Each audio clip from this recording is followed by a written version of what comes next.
ಶ್ರೀಮತೆ ರಾಮಾನುಜಾಯ ನಮಃ. ರಾಮಾನುಜ ಎಂದರೆ ಬಲರಾಮನ ತಮ್ಮನಾದರ ಶ್ರೀಕೃಷ್ಣನೂ ಹೌದು. ಈ ದಿವಸ ಗೋಕುಲಾಷ್ಟಮಿ.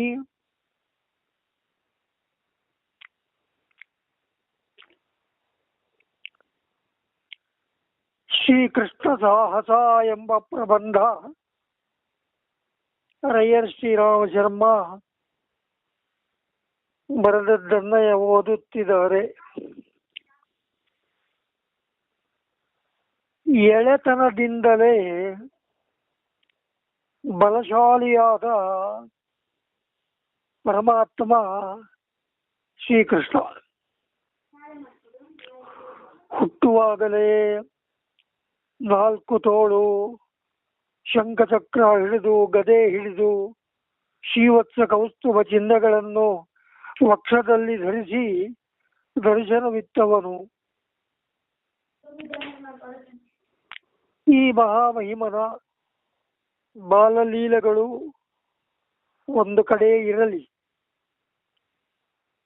12ನೇ ವಯಸ್ಸಿನಲ್ಲೇ ಕಂಸನ ಸಹಾಯಕರಾಗಿದ್ದ ಆಂಧ್ರದ ಚಾಣೂರ, ಕೋಸಲ ದೇಶದ ತೋಸಲ, ಬೇರೆ ದೇಶದ ಕರಾಟೆ ಪಟು ಮುಷ್ಟಿಕ ಮುಂತಾದ ಜಟ್ಟಿಗಳನ್ನು ಲೀಲಾಜಾಲವಾಗಿ ಹೋರಾಡಿ ಸಾಯಿಸಿಬಿಟ್ಟ.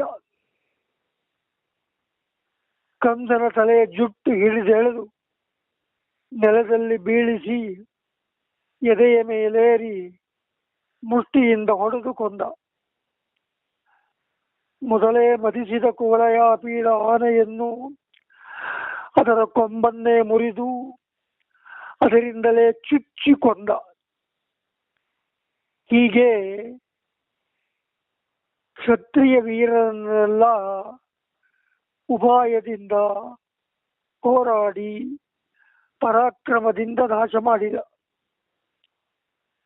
ಇದೆಲ್ಲ ಧರ್ಮಿಷ್ಠರಾದ ಪಾಂಡವರನ್ನು ಪ್ರತಿಷ್ಠಾಪಿಸಲು ಎಂಬುದು ಅವನೇ ಸ್ವಂತವಾಗಿ ಏರ್ಪಡಿಸಿಕೊಂಡ ಪ್ರೀ ಪ್ಲಾನ್, ಪೂರ್ವ ಸಿದ್ಧತೆ.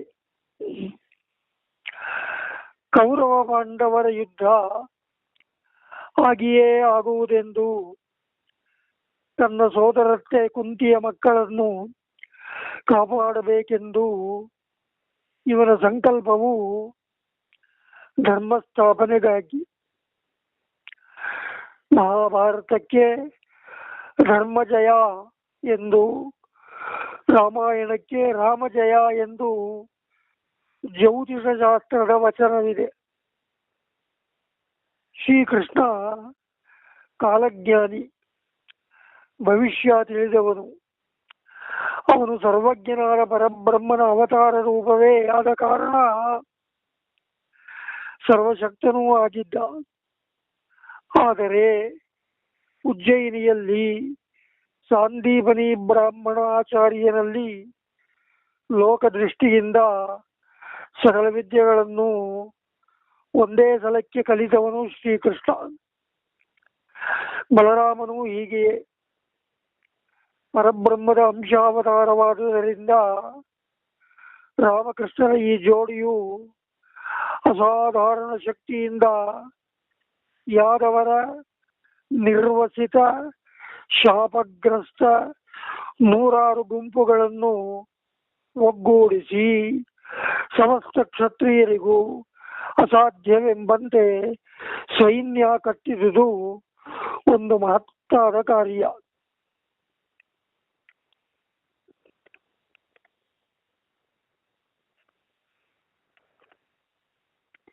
ಹೀಗೆಯೇ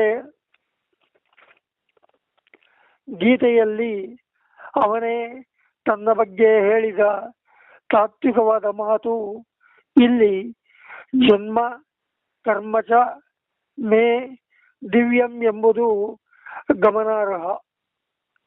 ಸಾಧಾರಣ ಮನುಷ್ಯರು, ವೀರರು, ಜ್ಞಾನಿಗಳು ಸಾಧಿಸಲಾರದ ಕಾರ್ಯಗಳನ್ನು ತನ್ನ ದಿವ್ಯ ಶಕ್ತಿಯಿಂದ ಸಾಧಿಸಿದ್ದು ಶ್ರೀಕೃಷ್ಣನ ಧರ್ಮ ವಿಜಯ.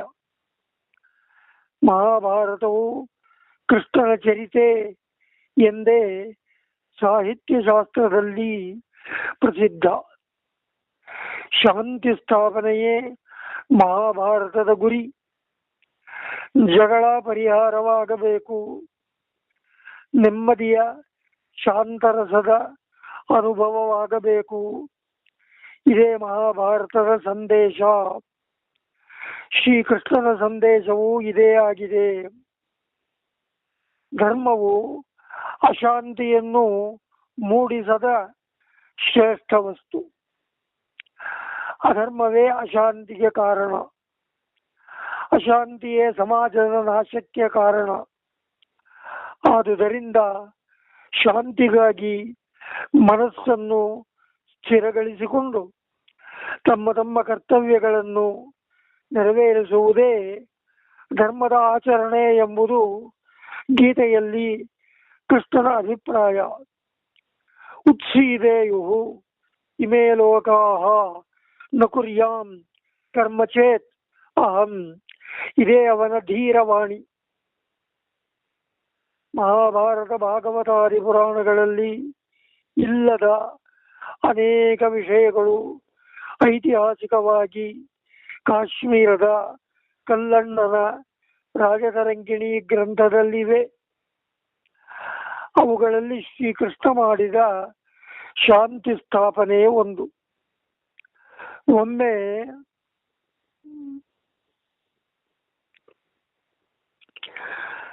ಮಧ್ಯದೇಶದಲ್ಲಿ ರಾಜಕುಮಾರಿಯೊಬ್ಬಳ ಸ್ವಯಂವರ ಏರ್ಪಾಡಾಗಿತ್ತು.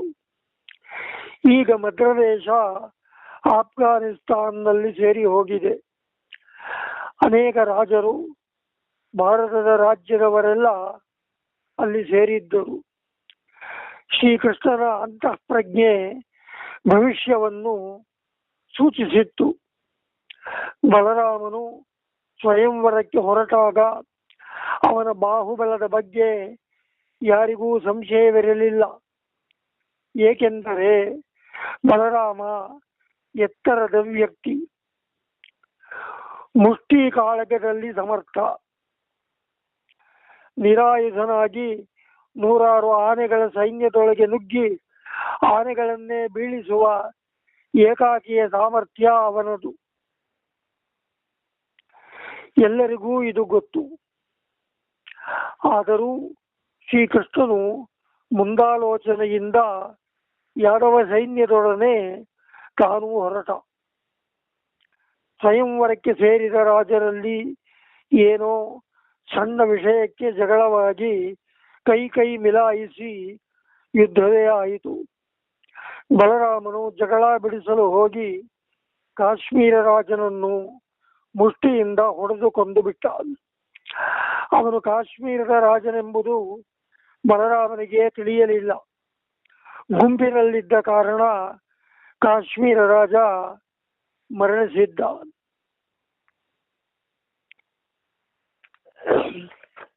ಶ್ರೀಕೃಷ್ಣ ಮಧ್ಯದೇಶದ ಈ ಜಗಳ ನೋಡುತ್ತಾ ಇದ್ದನೇ ಹೊರತು ಜಗಳಕ್ಕೆ ಹೋಗದೆ ಒಡನೆಯೇ ಯಾದವ ಸೈನ್ಯದೊಡನೆ ಕಾಶ್ಮೀರವನ್ನು ಪ್ರವೇಶಿಸಿದ್ದ. ಅಲ್ಲಿಯ ಮಂತ್ರಿ ಪ್ರಜೆಗಳನ್ನು ಕಂಡು ಅವರಿಗೆಲ್ಲ ತಿಳಿಯ ಹೇಳಿ, ಈಗ ರಾಜನಿಲ್ಲದ ರಾಜ್ಯ ಕಂಡವರ ಪಾಲಾದೀತು. ನಾನು ನನ್ನ ಸೈನ್ಯದೊಡನೆ ಕಾಶ್ಮೀರದ ರಕ್ಷಣೆಗಾಗಿ ಬಂದಿರುವೆನು. ನನಗೆ ಜ್ಯೋತಿಷ ತಿಳಿದಿದ್ದರಿಂದ ನಾನು ಹೇಳುತ್ತೇನೆ, ಈಗ ಕಾಶ್ಮೀರದ ರಾಣಿ ಬಸುರಿಯಾಗಿದ್ದಾಳೆ. ಅವಳಿಗೆ ಹುಟ್ಟುವ ಮಗು ಗಂಡೇ ಆಗುತ್ತದೆ ಎಂದು ಕಾಲಜ್ಞಾನ ತಿಳಿಸುತ್ತಿದೆ. ಆದುದರಿಂದ ಸಿಂಹಾಸನವು ಖಾಲಿ ಆಗಿರಬಾರದು. ನೀವೆಲ್ಲ ಒಪ್ಪಿದರೆ ರಾಣಿಗೆ ಪಟ್ಟ ಕಟ್ಟೋಣ ಎಂದು ಹೇಳಿ ರಾಣಿಗೆ ಪಟ್ಟಾಭಿಷೇಕ ಮಾಡಿಸಿಬಿಟ್ಟ. ಕಾಶ್ಮೀರವು ಶ್ರೀಕೃಷ್ಣನಿಗೆ ಮಿತ್ರ ದೇಶವಾಯಿತು. ಇದಾಗಿ 5 ವರ್ಷಗಳಲ್ಲಿ ಮಹಾಭಾರತ ಯುದ್ಧ ನಡೆಯಿತು. ಕಾಶ್ಮೀರ ರಾಜ ಮಗುವಾಗಿದ್ದ ಕಾರಣ ಯುದ್ಧದಲ್ಲಿ ಅನ್ವಯಿಸಲಿಲ್ಲ. ಕೌರವರ ಬಲ ಕಡಿಮೆಯಾಯಿತು. ಇದು ಶ್ರೀಕೃಷ್ಣ ತಂತ್ರ. ಪಾಂಡವ ಪ್ರತಿಷ್ಠಾಪನಾಚಾರ್ಯನ ಸಾಹಸವಲ್ಲವೇ? ಹೀಗೆ ಭೀಮನ ಮೂಲಕ ಜರಾಸಂಧನ ವಧ ಮಾಡಿಸಿದ. ಸಾಲ್ವದೇಶವೆಂಬ ಯಮುನಾ ತೀರದ ರಾಜನನ್ನು ಹೋರಾಡಿಕೊಂಡ. ಇದೊಂದು ಈಗಿನವರಿಗೆ ಆಶ್ಚರ್ಯವಾದ ವೃತ್ತಾಂತ. ಸಾಲ್ವನು ಸೌಭ ಎಂಬ ವಿಮಾನವನ್ನು ತಯಾರು ಮಾಡಿಸಿ ಅದರಲ್ಲಿ ಸೇರಿಕೊಂಡು ಮೇಲಿಂದಲೇ ಯುದ್ಧ ಮಾಡುತ್ತಿದ್ದ. ಶ್ರೀಕೃಷ್ಣನು ಸತ್ಯಭಾಮೆಯನ್ನು ದಾರುಕನನ್ನು ಸಾರಥಿಯಾಗಿಟ್ಟುಕೊಂಡು ಸಾಲ್ವನೊಡನೆ ಯುದ್ಧ ಮಾಡಿ ತನ್ನ ಸುದರ್ಶನ ಚಕ್ರವನ್ನು ಪ್ರಯೋಗಿಸಿ ಸೌಭ ವಿಮಾನವನ್ನು ಬೀಳಿಸಿ ಒಡೆದು ಸಾಲ್ವನನ್ನು ಕೊಲ್ಲುತ್ತಾನೆ. ಈ ಸಾಲ್ವನು ಕೌರವ ಪಕ್ಷಕ್ಕೆ ಸೇರಿದ ಪ್ರಬಲನಾದ ರಾಜನಾಗಿದ್ದ. ನರಕಾಸುರನನ್ನು ಹೋರಾಡಿ ಸತ್ಯಭಾಮೆಯ ಮೂಲಕ ಕೊಲ್ಲಿಸಿ ಅಸ್ಸಾಂ ರಾಜ್ಯವಾಗಿರುವ ಕಾಮರೂಪ ದೇಶವನ್ನು ವಶಪಡಿಸಿಕೊಂಡು ನರಕಾಸುರನ ಮಗನನ್ನೇ ರಾಜನನ್ನಾಗಿಸಿ ತಾನು ಒಳ್ಳೆಯವನೆನಿಸಿದ. ನರಕಾಸುರನ ಸೆರೆಯಲ್ಲಿದ್ದ 16,000 ಹೆಂಗಸರನ್ನು ಮಾರು ಮಾಡಿ ಅವರಿಗೆಲ್ಲ ಮನೆ ಮಾಡಿ ಏರ್ಪಡಿಸಿ ಅವರಿಗೆ ದಿವ್ಯ ರೂಪದಲ್ಲಿ ಪತಿಯಾದ. 16,000 ಮನೆಯಲ್ಲೂ ಏಕಕಾಲದಲ್ಲಿ 16,000 ರೂಪ ತಳೆದು ಅವನು ಪರಮಾತ್ಮನು ಯೋಗೇಶ್ವರನು ಆಗಿದ್ದುದೇ ಕಾರಣ. 16,000 ಹೆಂಗಸರಿಗೂ ಲೌಕಿಕ ಪತಿಗಳು ಉಂಟೆಂದು, ದಿವ್ಯ ರೂಪದ ಪತಿ ಕೃಷ್ಣನೇ ಎಂದು ಪುರಾಣದ ವಚನವನ್ನು ನಾವು ಇಂದಿನ ಮಕ್ಕಳಿಗೆ ಮನಗಾಣಿಸಬೇಕು.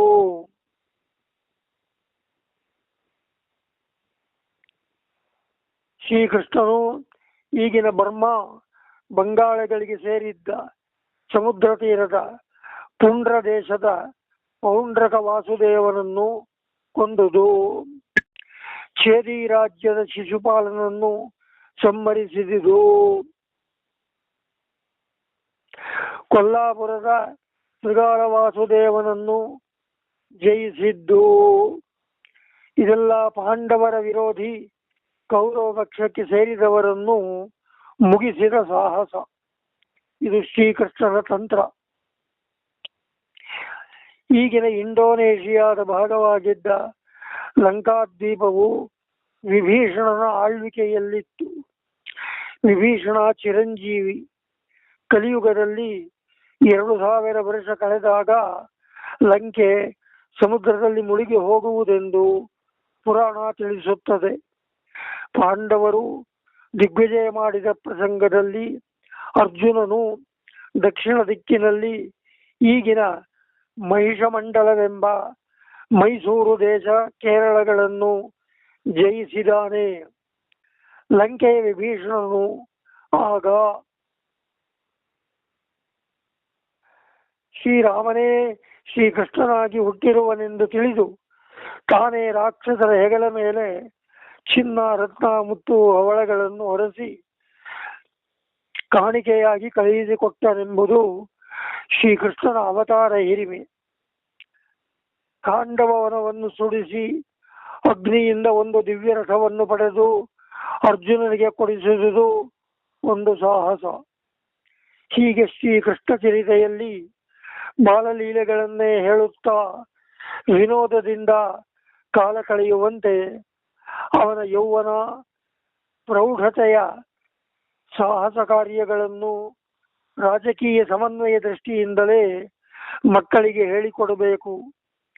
ಕೌರವ ಪಾಂಡವರ ಸಮಾಧಾನ ಒಪ್ಪಂದಕ್ಕಾಗಿ ಕೃಷ್ಣನು ಪಾಂಡವರ ರಾಯಭಾರಿ ದೂತನಾಗಿ ಕಾರ್ಯನಿರ್ವಹಿಸಿದುದು ಯುದ್ಧವೇ ನಿಶ್ಚಯವಾದಾಗ ಅರ್ಜುನನಿಗೆ ಸಾರಥಿಯಾಗಿರುವೆನೇ ಹೊರತು ನಾನು ಯುದ್ಧ ಮಾಡುವುದಿಲ್ಲ, ಯುದ್ಧ ನಿಲ್ಲಿಸಲು ಪ್ರಯತ್ನಿಸಿದ ನಾನು ತಟಸ್ಥನಾಗಿರುವುದೇ ಲೇಸು ಎಂದು ಇದ್ದುದು ಶ್ರೀಕೃಷ್ಣನ ರಾಜಕೀಯ ನೈಪುಣ್ಯ.